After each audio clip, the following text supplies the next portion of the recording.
এই দেখো কচু পাতার বড়াটা করতে করতে আমার একটা মেসেজ ঢুকে গেল, লাইনটা কেটে গেল। ঠিক আছে, এই যে দেখো তোমাদের দেখাচ্ছিলাম আমি কচি মানে কচি পাতা, কচুর পাতা আমি নুনে সেদ্ধ করে নিয়েছি, নুনে ধুয়ে নিয়েছি, তারপরে আদা রসুন পেঁয়াজ ডিম গরম মশলা বেসন বেকিং পাউডার টক দই লেবু টমেটো বাটা কাঁচা লঙ্কা বাটা গরম মশলা সব দিয়ে মেখে আমি বড়াগুলো করছিলাম।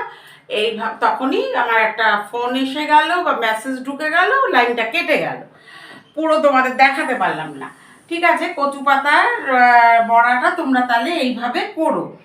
আর তোমাদের সাথে আমার একটা কথা আছে যে তোমরা যে আমাকে সাবস্ক্রাইব করো, পরে আমি পরের দিন দেখি যে তোমরা আনসাবস্ক্রাইব করে দিয়েছো। দেখো, মনের থেকে যদি তোমাদের করার ইচ্ছে হয় করবে, কিন্তু তুলে নিও না।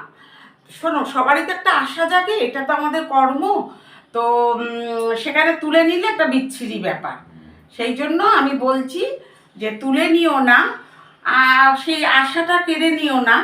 আশাটা কেড়ে নিলে ভগবান আবার তোমাদের আশাও কেড়ে নেবে, এটা ঠিক নয়।